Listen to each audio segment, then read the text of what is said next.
Morning class, this is what we're going to do today. It's called the Frayer model. This is just something for you guys to keep in mind when you're trying to learn a new story. Such as like what we read in the Telltale Heart that we read last class. Last class we read about horror, suspense, what Edgar Allan Poe is, and what he wanted to do.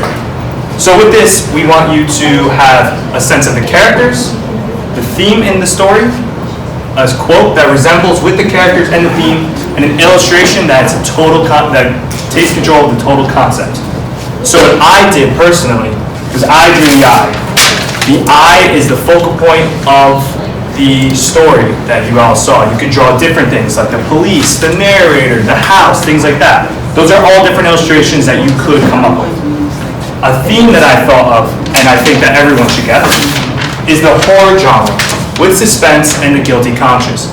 The horror is Edgar Allan Poe, he's the king of it, with the suspense of the narrator continually just getting afraid of the police, of the heart, of the beating of the heart, and the guilty conscience, again, just harps at that suspense.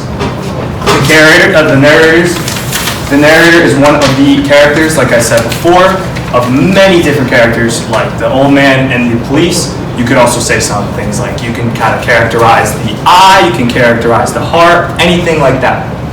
And a quote that I chose, but you can choose any of these quotes, is something like this. It's all about the eye.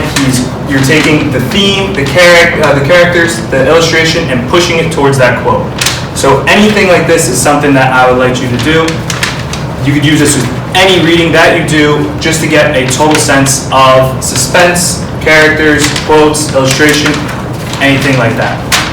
So what I like for you guys to do is to draw out a diagram such as this in 4 with characters, a quote, a theme, and an illustration. If you want to add more, you can, but I recommend keeping it simple for each of the Frayer models that you make when you're trying to do a reading.